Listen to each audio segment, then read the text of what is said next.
पहिली एकत्र फॅमिली असायची, मोठं घर असायची, माणसं भरपूर असायची, घरी लक्ष द्यायला असायचं. आता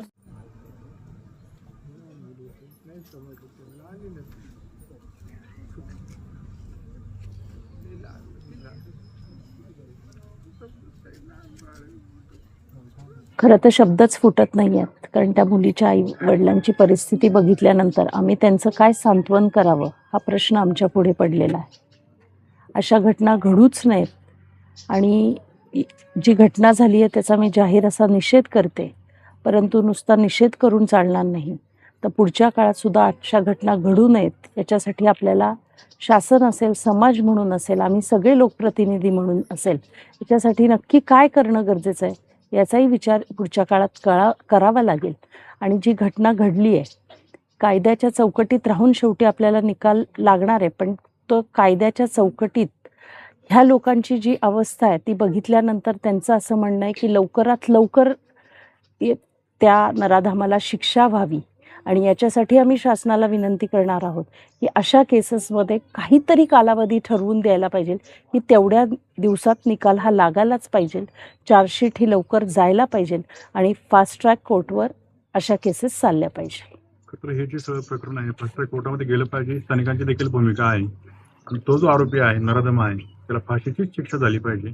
यासाठी तुम्ही काय प्रयत्न करणार आहात तुमच्या वरिष्ठ नेत्यांशी बोलून? नक्कीच आम्ही या राज्याचे गृहमंत्री तथा मुख्यमंत्री यांनाही विनंती करणार आहोत, या राज्याच्या उपमुख्यमंत्री आमच्या नेत्या सुनेत्रा वहिनी यांनाही विनंती करणार आहोत की नसरापूरसारखीच ही घटना तशीच दिसते आणि फास्ट ट्रॅक कोर्टवर जाऊन लवकरात लवकर या केसचा निकाल कसा लागेल आणि कठोरात कठोर फाशीची शिक्षा या नराधर्माला कशी होईल याच्यासाठी आम्ही सगळेच जण, कारण समाज म्हणून जेव्हा आपण काम करतो तेव्हा अशा गोष्टींमध्ये सगळ्यांनीच एकत्र येऊन पुढे जाणं गरजेचं आहे.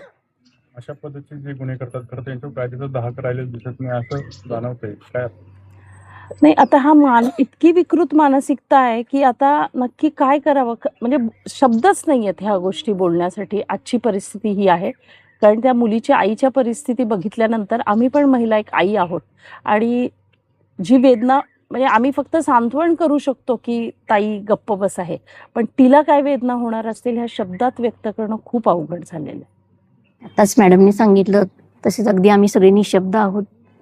कारण मी नुकताच आयुक्त महिला बालविकास चा कार्यभार स्वीकारून मला 1च महिना झाला, पण त्या 1 महिन्याच्या कालावधीमध्ये जवळजवळ हे 4थं प्रकरण आहे. अशी महाराष्ट्र राज्यामध्ये जी विकृती वाढत आहे त्याला माझी तर समाजाला विनंती राहणार आहे की याच्यामध्ये कशा पद्धतीने त्या गावानी किंवा त्या म्हणजे शिक्षण कमी पडतंय की शासनाकडून म्हणजे काय करावं आम्हाला शब्द नाही आहे त्याच्यापुढे. आज ती चिमुकली आहे, असे आम्ही 3-4 चिमुकल्यांचं बघून झालेलं आहे की म्हणजे आता ह्या 1 महिन्यातल्या ह्या अशा प्रसंग आहेत आणि मी या कुटुंबाची फक्त सांत्वना करू शकते. त्यांची आधार जो आहे किंवा जी त्यांची मानसिकता आहे ती आपण नाही झेलू शकत, ते त्यांना स्वतःलाच झेलायचं आहे आणि ह्याच्यातून त्यांना पुढं जायचं आहे. पण हे फक्त एक उदाहरण झालं तर सगळ्या समाजाने ह्या छोट्या छोट्या उदाहरणातून गेलं पाहिजे पुढं. खूप मोठी आपल्या पुढं समस्या आहे. शासन सगळं मदत करू शकतं, पण हे जे मानसिक आधार किंवा त्यांची जी कुटुंबाची जे उद्धार झालेला आहे त्याला आपण किती म्हटलं तरी आम्ही पोकळी नाही भरून काढू शकणार. तर आम्ही तुमच्या पाठीशी आहोत. माझ्या समाजाला हीच विनंती राहील की सर्वांनी एक होऊन अशा नराधमांच्या बाबतीमध्ये जर असा प्रसंग घडला तर काहीतरी केलं पाहिजे. कायद्याच्या चौकटीत राहून आपण काम करतो, काम पाहतो, पण अशा प्रसंगांना कशा पद्धतीने जावं आम्ही पण निशब्द आहोत. ही आज आमची शासन म्हणून अशी अवस्था झालेली आहे, तशीच समाजाची आहे हे आम्ही जाणू शकतो. महाराष्ट्राची वाटचाल कुठेतरी बिहारच्या दिशेने किंवा युपीच्या दिशेने होते असं वाटत नाहीये का? जो प्रसंग घडलाय हे प्रसंग आपल्या महाराष्ट्रामध्ये घडत नव्हते, परंतु आता ही घटना घडायला लागल्या. वाटचाल म्हणण्यापेक्षा मी असं समजेन की मानसिक विकृती झालेली आहे ही आणि याला कुठेतरी सोशल मीडिया सुद्धा मोठा जबाबदार आहे.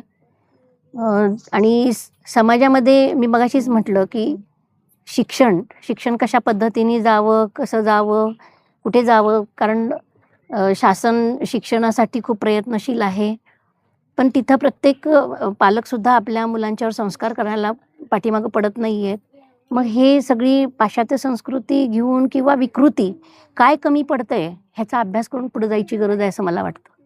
आयोगाच्या माध्यमातून आपण या संदर्भात काय म्हणजे आयोगाची काय जबाबदारी असणार आहे, कशा पद्धतीने आयोग तिकडे पाहते?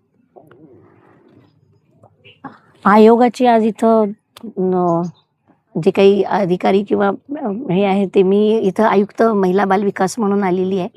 तर आयुक्त महिला बाल विकास म्हणून आम्ही ज्यावेळी शासनाकडून हे करतो तर आम्ही इथं आपल्याला आर्थिक मदत अशा प्रसंगी द्यायचं मनोधैर्य योजने माध्यमातून तर ते आम्ही प्रयत्न करतो. पण आयोग म्हणून जे त्यांच्या वर्कशॉप होतात, काही कार्यशाळा होतात, तर त्या आयोगाचे आपले अधिकारी म्हणजे ॲज अ विभागाचा भाग म्हणून मी सांगते की त्यांचेसुद्धा प्रयत्न सुरू आहेत. परत परत येतं इथं मानसिकता आणि विकृती किंवा समाजाची चाललेली वाटचाल त्याच्यात सर्वांनी एक होऊनच आपल्याला पुढे जावं लागणार आहे. शाळांमध्ये, प्राथमिक शाळांमध्ये जे शिक्षण दिले जाते विशेषतः मुलींना, नन्ही कली असेल किंवा त्या संदर्भातले जे गुड टच, बॅड टच किंवा ह्या पद्धतीच्या मनोवृत्ती ज्या असतात त्या ओळखण्याच्या संदर्भात, तर हे फक्त एक फॉर्मॅलिटी म्हणून होतंय असं वाटतंय का तुम्हाला? तुम्ही अधिकारी पण आहात. फॉर्मॅलिटी म्हणून होत नाही. मी तुम्हाला परत सांगितलं की याच्यामध्ये सगळ्यात मोठा भाग जो आलेला आहे तो मला तर असं वाटतं की सोशल मीडियाचा खूप मोठा परिणाम आजच्या पिढीवर होत आहे. आणि कदाचित शिक्षण नाही म्हणून बेकारी आणि मग काही करायचं नाही किंवा म्हणजे मानसिकता त्या वृत्तीची आहे. आता मी आज 4-6 ज्यावेळी मी बालगृह किंवा महिलागृह बघते त्याच्यामध्ये आमच्या लक्षात येतं की म्हणजे नातीसुद्धा विसरून गेलेली आहेत लोकं. की भाऊ अत्याचार करतो, वडील अत्याचार करतात आणि अशा महिला तिथं आलेल्या आहेत, पीडिता तिथं आलेल्या आहेत. म्हणजे ही मानसिक विकृतीच म्हणावी लागेल. मी ह्याच्यापेक्षा दुसरं काहीच सांगू शकणार नाही. शिक्षण कमी पडतंय असं मला म्हणायचं नाही आहे किंवा आपण तिथे कमी पडतो असं नाही आहे. त्याची मानसिकता काय जाती आहे आणि कुठे जातोय ती व्यक्ती हे महत्त्वाचा भाग आहे. तर अवेअरनेस येण्यासाठी शासन स्तरावरून तुम्ही काय प्रयत्न करणार आहात? आपली जनजागृती सगळ्या ठिकाणी सुरू असते. वेगवेगळे कॅम्प घेतात. महिला बाल विकास विभागामार्फत जिल्हा पातळीवरती, गाव पातळीवरती सुद्धा विविध कार्यक्रम होतात. फक्त लोकांनी त्याच्यातून काय घ्यायचं हा खूप महत्त्वाचा भाग आहे. जी विकृत गुन्हेगारी आहे याच्यामध्ये कुठेतरी कायदा कमी पडतो असं वाटत नाहीये का? आपले जे काही कायदे आहेत त्या कायद्याच्या चौकटीतच आपल्याला मर्यादेतच काम करावं लागतं. काही ठिकाणी असं वाटायला लागलंय की ही परिस्थिती बघून की याच्यामध्ये काही बदल व्हायची आवश्यकता आहे आणि त्याच्यासाठी सुद्धा शासन स्तरावरती नक्कीच पॉझिटिव्ह विचार होतील. पण आपल्याला शेवट हिंदू कायदे आणि भारतीय कायदे ह्याच्या बाहेर चौकटीच्या बाहेर जाता येत नाही. ही पण एक मर्यादा आहे. मी खरी परिस्थिती अगदी भयानक आहे. माझं गाव जुन्नर तालुक्यामध्येच आनेगाव आहे. मी पुणे जिल्हा सरचिटणीस डॉक्टर नीता आल्लाट, शरद पवार गटाची. मी एवढाच प्रयत्न करील की मला असं वाटतं की नसरापूरची जी घटना झाली त्या घटनेच्या नंतर तसं फास्ट ट्रॅकवर त्यांना शिक्षा झाली. पण मला याहीपेक्षा असं वाटतं की बाबा कायदा कमी पडतो कसा, की आता असं झालं पाहिजे की ज्या वेळेस हे घडतं ना त्याच वेळेस त्यांना आम्हाला फाशी दिली पाहिजे. म्हणजे ह्या सगळ्या गोष्टी दूर होतील.